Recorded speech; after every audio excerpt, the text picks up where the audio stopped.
It's easy to believe Mother Nature is always on your side when you're in a place this stunning. She is beautiful, but she can also be brutal.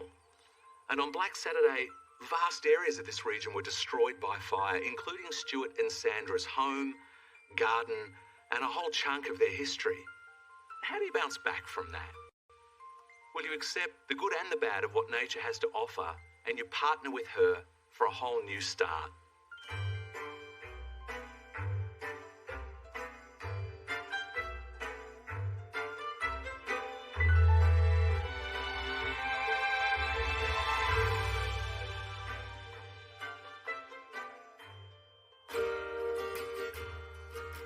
This is Strath Creek, a little slice of rural paradise an hour north of Melbourne.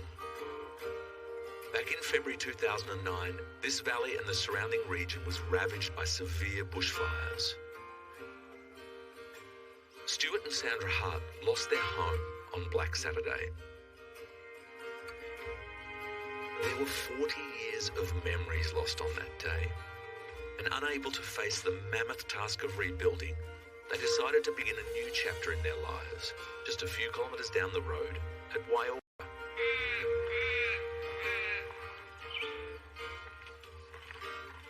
Morning. Hi, Michael. Hello, Michael. What a day. It's gorgeous, Fantastic isn't it? day. Nice to meet you. Lovely to meet you. Hello, how are you? Excellent, thank Good, you. good. Making the decision to move was not easy. So I guess after the fire it was really, are we going to rebuild on the same block or sell that or exactly what? Our property was burnt to the ground, and the cost of rebuilding and the nakedness of the landscape was pretty confronting.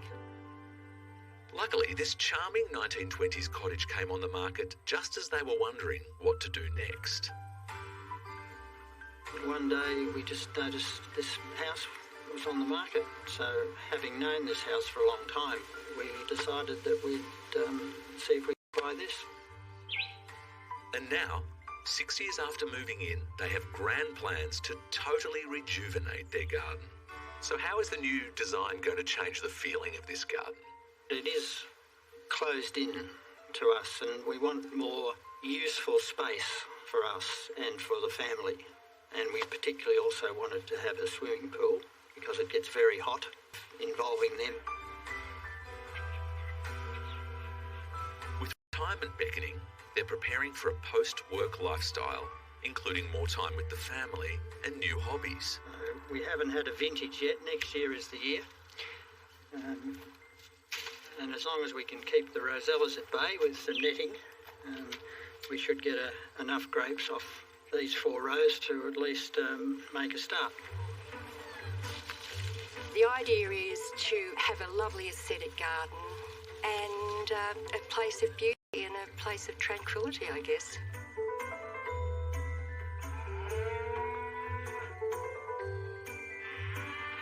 I think the nicest thing will be sitting here in the late evening, about 6 o'clock, when the shadows and the hills have got a bit of sun on them.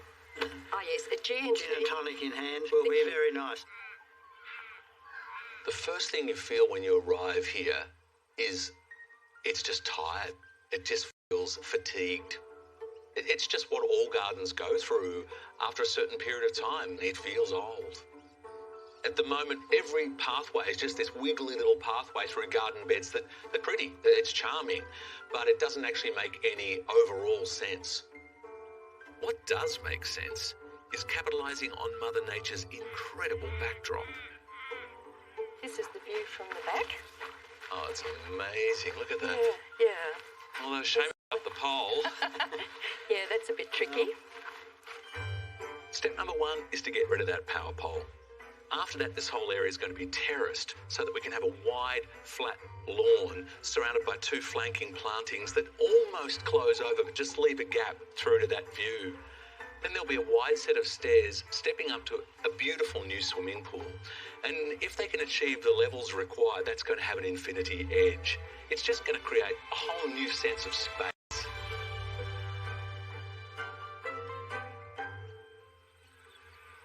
Tackling a job like this is bold, but if it all goes to plan, the reward will be so worthwhile.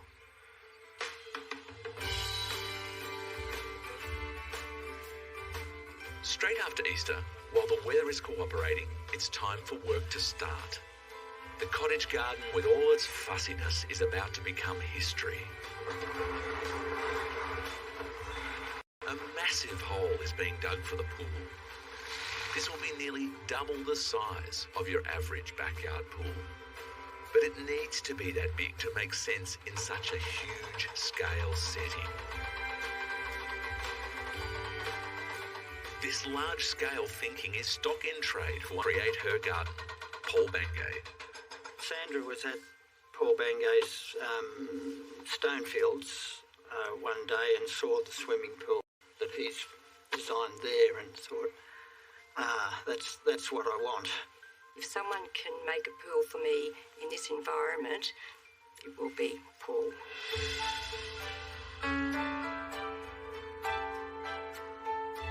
I headed to Denver, 90 minutes northwest of Melbourne, to visit Stonefields, Paul's private garden, to get a sense of Sandra's inspiration.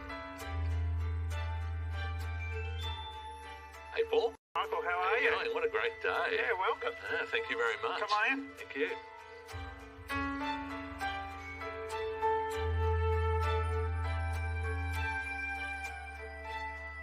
So, Paul, how long have you been here now? Look, I've been here 10 years now.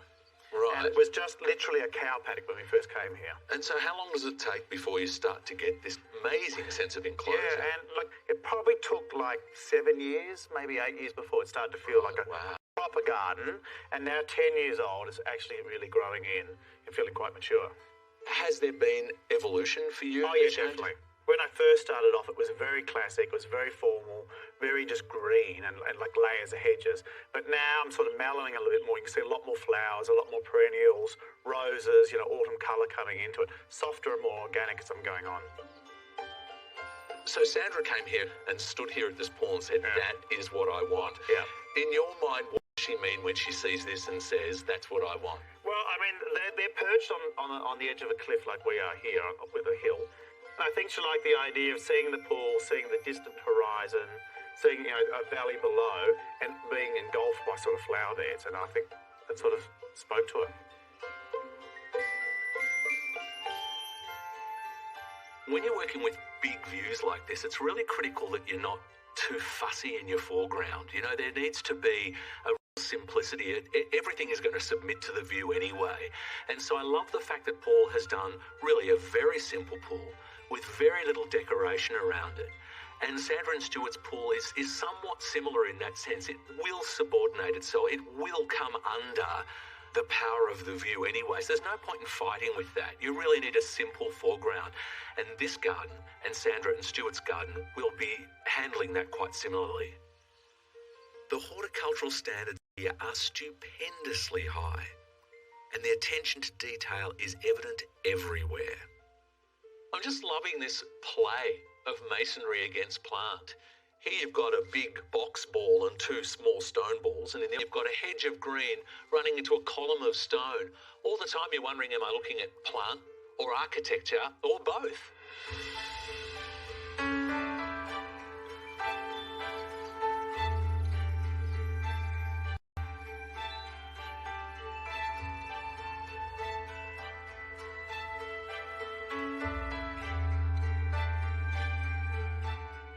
As good as it looks from the ground, in some places it's the birds that get the best view.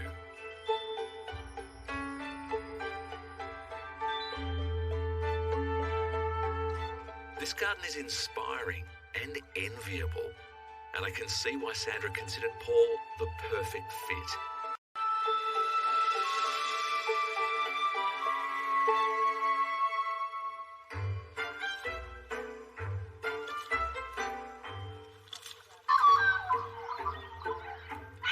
Back at Strath Creek, it's 1 month into the build. The rain has arrived, but the old garden is long gone. This is soggy. Won't need a swimming pool here in a moment. No. A much bigger pergola is taking shape, but it's not quite ready to host Stuart and Sandra with their G&Ts. Slate paving is going down under the pergola, and retaining walls are reshaping the contours. The pool shell, made of 26,000 litres of concrete, is ready for tiling. This looks great. Yeah. Ultimately, Stuart and Sandra want this garden to be a legacy for their family, so they're attending to every detail of the design. That transition there will be good between the... Yeah, I noticed that level's looking really right now. Which level are we talking about? The one far for? corner Oh, where right. the pool gate is. Oh, yes, that's all come out. It's all going to look And we quite actually nice. push that retaining wall back further. Good. So the garden bed will be on the other side, but at height. This site has changed completely since last I was here. It was all little tight little wiggly paths and narrow garden beds, and now it's just these massive big flat spaces. It's kind of hard to reconcile. Sometimes I think I'm more into garden demolition than garden construction because I just love it when a whole lot of other stuff has been cleared away, and in this case it really feels like the boundary's been pushed right out. And so has it all gone according to plan? So far? Apart from the mud, yes. So no fine-tuning along the way? Oh, there's a number of little things that come up as you go. You just have to find a solution. Well, one thing's occurred to me. If you tried to do this yourself and built a design like this and then started doing the excavation with all the excavators we had in here, you'd be at this point saying, go on, I think so. That's why it's terrific having a designer who you know has done these projects before and you've seen the before and after photographs. You know it's going to work. Honouring the history of the house, they've managed to reuse some of the plants from the old garden. I labelled all of the roses that were here and they've been planted down in the garden on the north side, so we've saved quite a lot. Is there anything that you just can't wait to see in place now? Obviously the planting will make a big difference, and we've lost the intimacy of the patio for the time being, but I'm looking forward to being able to, put tables and chairs back there and see how that works. But I think the paving starting to go down now is going to give it a big lift.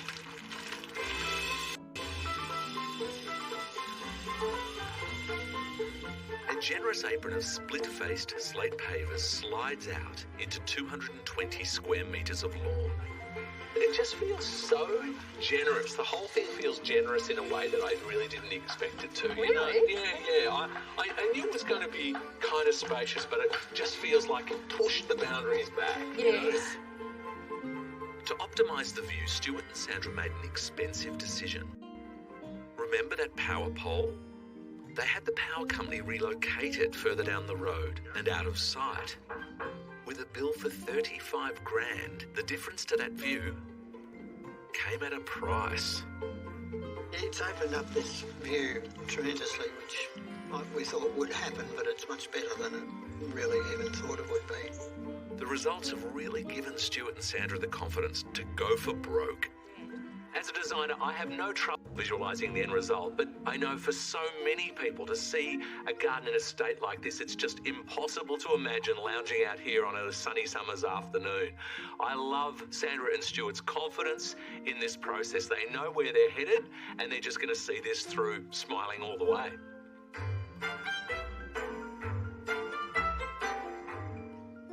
Smiling can be difficult when you're working through one of Victoria's wettest winters on record.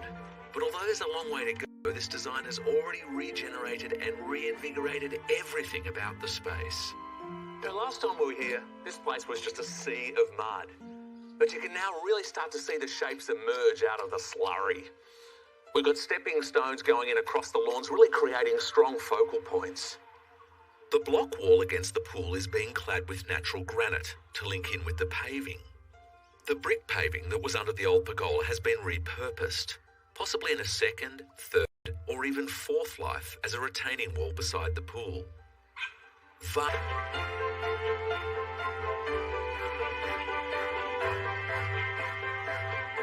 And that pool is certainly a statement piece. This whole design pivots around this pool, and it is no small undertaking. It was a huge hole dug here. Over 200 tonnes of soil and rock had to be excavated. It has to be overcut to make room for plumbing. then the Rio, and then the concrete, and then the tiles, and then the paving, and then over 75,000 litres of bore water. The pool is one of three aspects of this design I've been following closely. It was absolutely key to the design right from the start, and the one thing that locked Sandra into both her choice of designer and the selection of the way the spaces would work. And it's emerging as the very spine, the heartbeat of the whole design.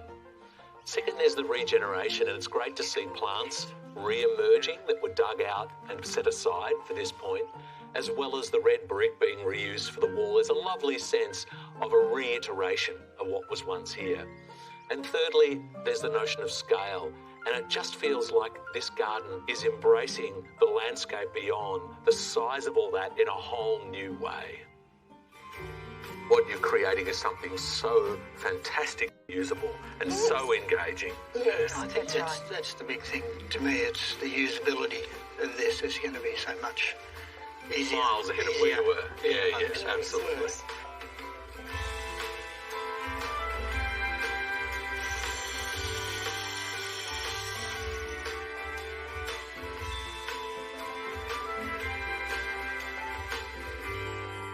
Stuart and Sandra have been able to reclaim so much usable land. With all this fill and these high retaining walls, they've been able to push the boundaries of the garden so much further than I ever thought was possible. The fill? It came from the 200 tonnes of dirt dug out for the pool. The visual effect, even at this dirt-only stage, is impressive. You'll be able to walk across this grass and then just walk out through a gate onto the paddock.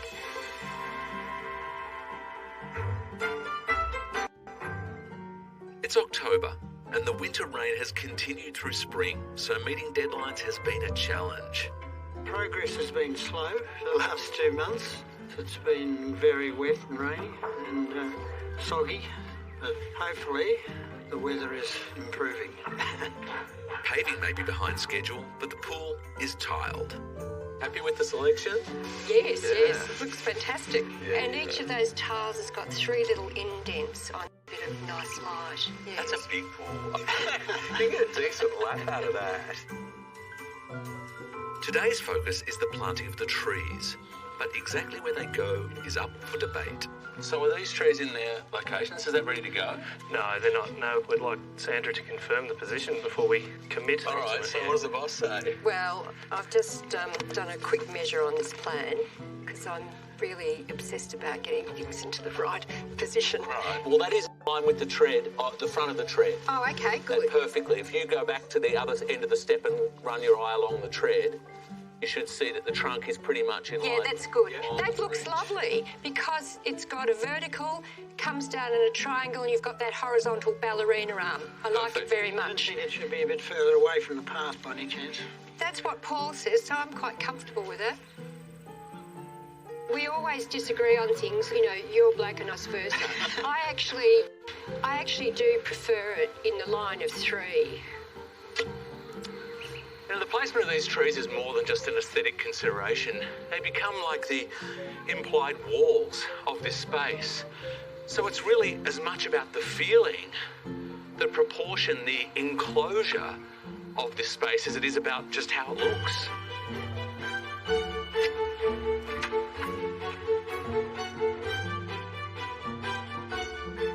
As rain closes in again, Sandra and Stuart inch closer to the finish line, although perhaps not as close as they would like. This design is largely plant-driven, so the big change won't show until the 700-odd plants are in the ground, and that's not going to happen today.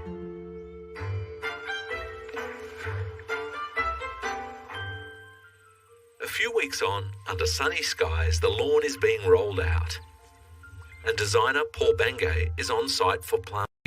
Hello. Hi, Paul. Lovely to Good to see see you once again. Good to see you. Lots of progress. It's Absolutely. fantastic. Yeah, It's wonderful, isn't fantastic. it? How's the grass? I know. And what the grass does, of course, it links you with the outer landscape. That's right. Paul's job today is to place the plants in the garden beds around the lawn. We graduate the height, so that's sort of taller at the back, medium in the middle, and then smaller at the front. But it's also about the colours sort of merging into each other, so I'm always thinking about what colour with the other colours. So it's all up here and it sort of comes down there somehow. I don't know how. Just when you think you haven't got enough plants, you actually have. He's got this fantastic innate sense of design and how things should be placed. As Paul teases out the detail of what goes where, Stuart rolls up his sleeves to help. It's all in between. That's the plan. That's the plan. Stuart has become really enthused about the project. He was perhaps less enthused at the start when I suggested we take on the services of a landscaper. He said, I don't know that that's necessary. But now he sees the result. He's ecstatic. Given the history of the area, it's really important that there are fire prevention details underpinning the design. The sprawling green lawn around the house creates a buffer from flames, and access to more than 70,000 litres of water provides a firefighting resource.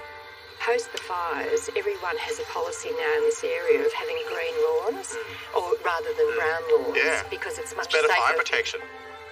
But the garden's primary purpose is to be beautiful, and the design will deliver big time with huge swathes of soft, billowing perennials.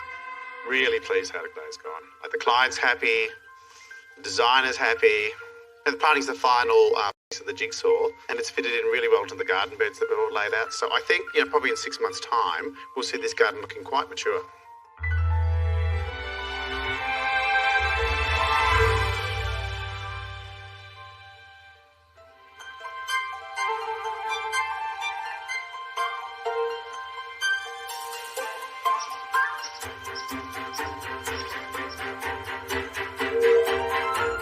As summer arrives, 9 months after the project began, it's time for this brand new dream garden to make its debut. Wow. It feels so clean and finished.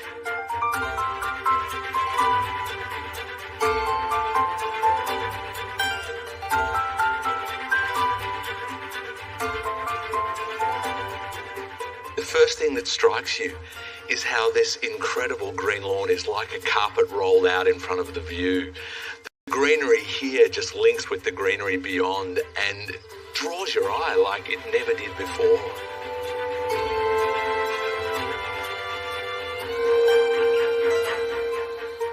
It is, of course, when you start a new garden, a little bit like a two-dimensional experience. All these plants are going to grow enormously and they're going to grow fast. Meanwhile, it feels a little bit exposed, but you expect that with a new garden.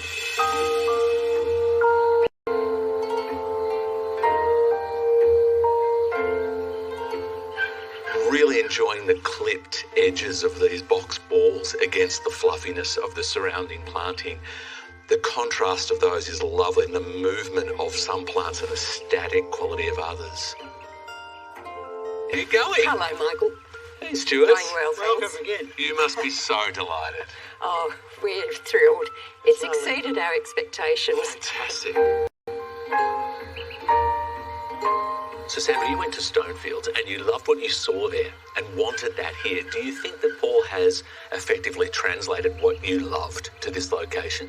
What I wanted was to have a swimming pool integrated into the garden, and you could be in the pool and look out to this beautiful view to the east. And I think he's achieved that for me.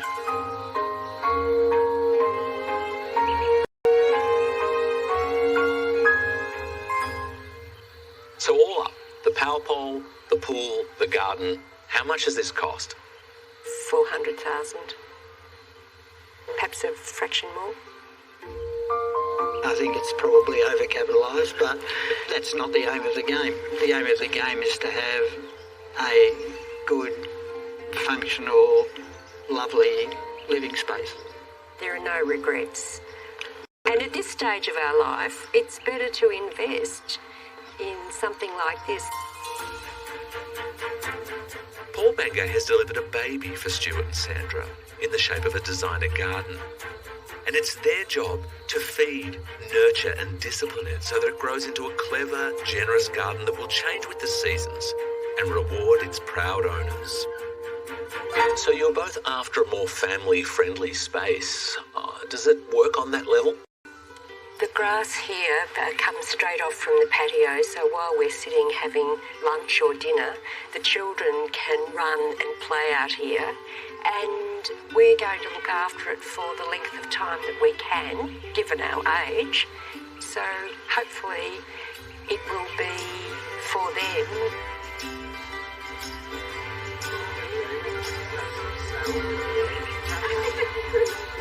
Here's to a lovely garden, to a lovely family. Here's to the next 10 years. Sensational. Love it. Nice tomato salad, Janet. For Stuart and Sandra, this garden represents a future they've worked hard to achieve. For them, this is far more valuable than money in the bank.